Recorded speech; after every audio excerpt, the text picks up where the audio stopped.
Assalamualaikum warahmatullahi wabarakatuh. Selamat pagi anak-anak semuanya. Bagaimana kabar kalian hari ini? Semoga kita semua selalu diberikan kesehatan ya. Amin. Hari ini kita akan melanjutkan bab yang belum terselesaikan, yaitu bab tentang penyajian data dengan pembahasan menyajikan data. Agar kita dapat memahami materi ini dengan baik, yuk sama-sama kita simak video pembelajaran berikut ini.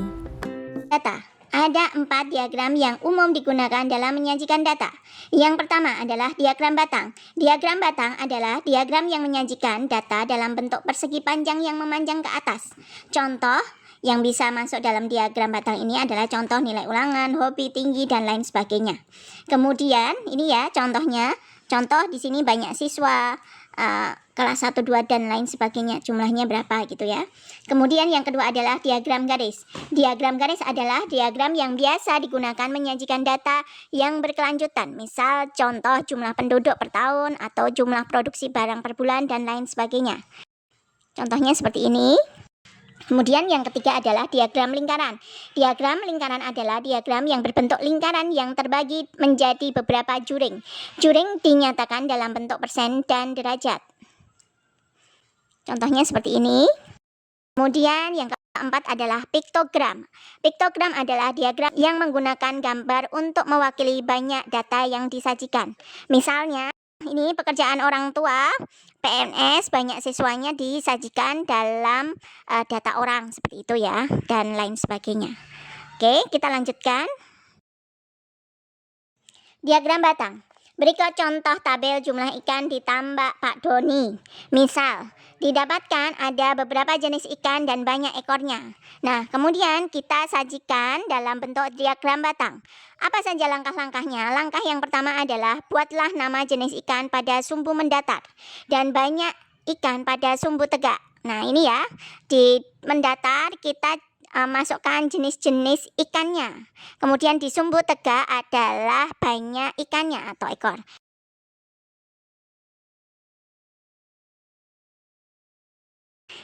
Yang kedua, buatlah batang pada setiap jenis ikan setinggi banyak ikan yang ada pada tabel. Nah, berapa banyak ikan lele? Ikan lele adalah 400, maka kita buat persegi panjang ke atas pada sampai titik 400. Mujair berapa? 450, maka kita juga bikin seperti itu. Bawal 500, kemudian gurame 300, dan nila 600. Nah, sudah jadi diagram batang untuk jumlah ikan yang ada di tambak Pak Doni. Kesimpulannya adalah ikan terbanyak adalah ikan nila, yaitu 600 ekor, dan ikan tersedikit adalah gurame, yaitu 300 ekor. Diagram garis. Berikut data produksi sepatu Niki selama 5 bulan. Dimulai pada bulan Maret sampai bulan Juli. Kemudian bagaimana langkah-langkah membuat diagram garis? Yang pertama adalah buatlah nama bulan pada sumbu mendatar dan banyak penjualan pada sumbu tegak. Kita buat dulu.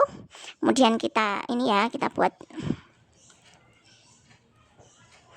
Kemudian yang kedua, buatlah titik pertemuan antara nama bulan dan banyaknya penjualan sesuai tabel.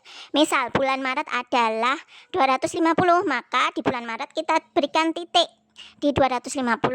April di 400, di titik 400, Mei di 500, berikan titik di Mei 500, Juni 300, dan Juli 550. Kemudian cara yang ketiga adalah tarik garis hubung antar titik yang telah dibuat. Nah, buat garis antara titik-titik satu ke titik selanjutnya.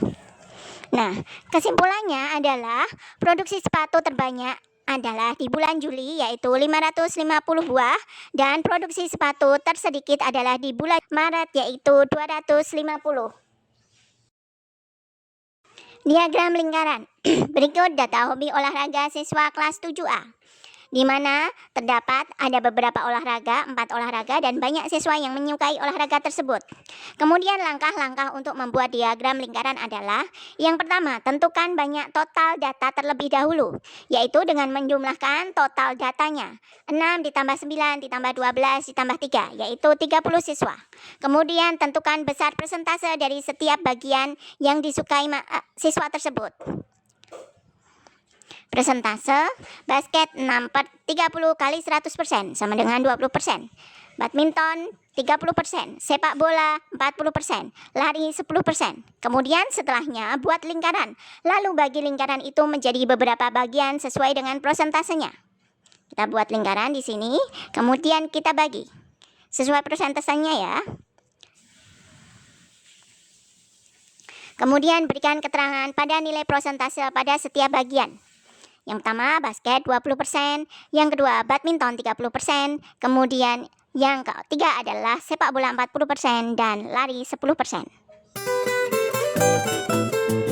Pada diagram lingkaran, selain menampilkan data dalam bentuk persentase, diagram lingkaran juga bisa menampilkan data dalam bentuk derajat.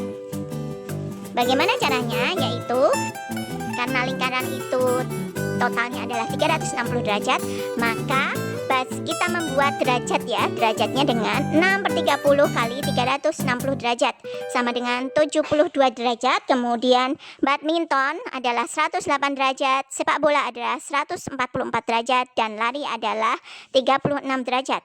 Kemudian kita buat seperti tadi, lingkaran tadi, dan masukkan sesuai derajatnya. Basket 72 derajat, badminton 108 derajat, sepak bola 144 derajat, dan lari 36 derajat.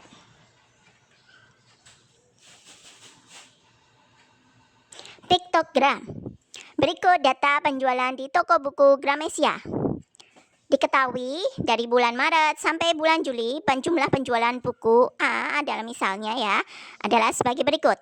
Maka langkah-langkah untuk membuat piktogram adalah: tentukan terlebih dahulu banyak data yang ingin diwakili dalam satu gambar. Misalnya sebagai berikut. Buku coklat mewakili 100 buah buku. Kemudian buku biru mewakili 10 buah buku. Dan buku merah mewakili 2 buah buku.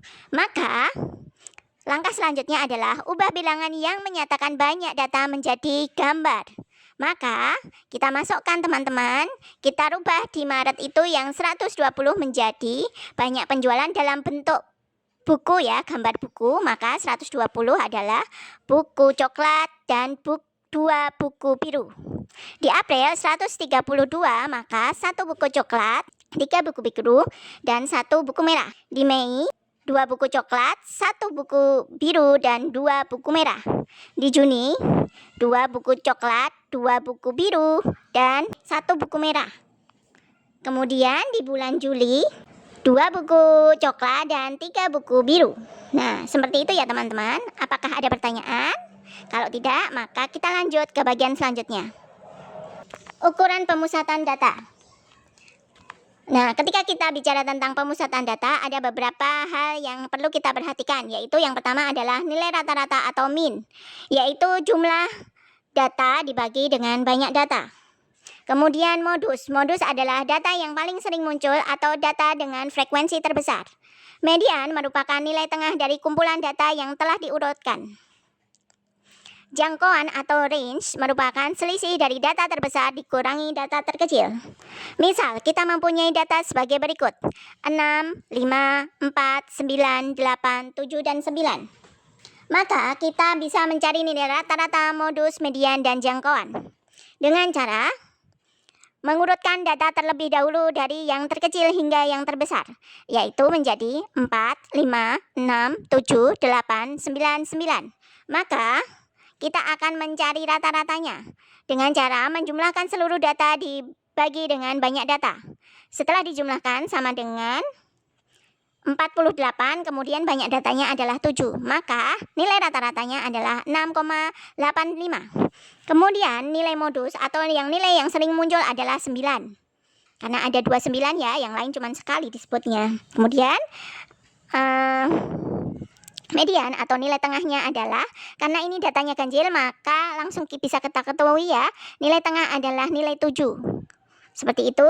Kemudian range-nya berapa atau jangkauannya adalah nilai terbesar dikurangi dengan nilai terkecil, yaitu nilai 9 dikurangi 4. Maka range atau jangkauannya adalah 5.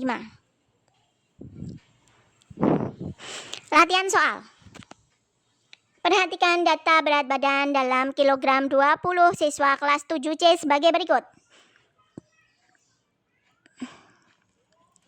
Dari data di atas, kita bisa memperoleh informasi data sebagai berikut. Berat badan siswa 35 kg ada 2 siswa. Berat 36 ada 3 siswa. 37 ada 4 siswa. 38 ada 5 siswa. 39 ada 3 siswa.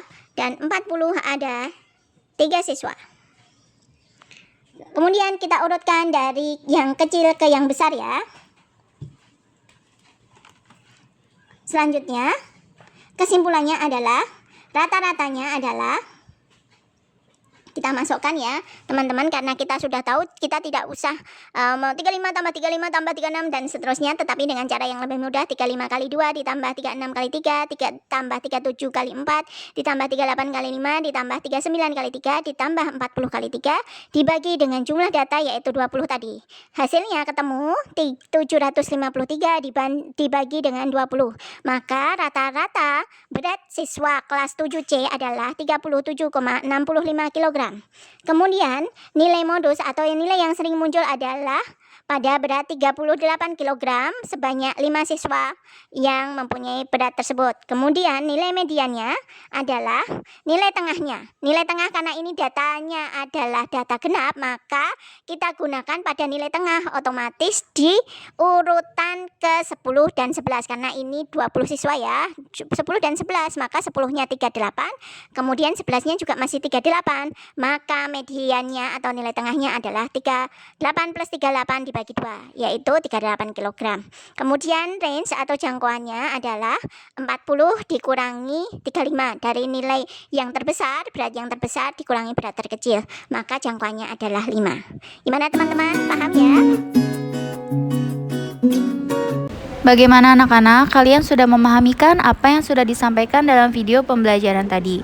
Untuk tugas hari ini, silakan kalian kerjakan latihan soal ini di rumah. Kalian kerjakan di buku tugas 1. Paham ya? Dan untuk pertemuan hari ini Ibu cukupkan, kurang lebihnya mohon maaf. Wassalamualaikum warahmatullahi wabarakatuh.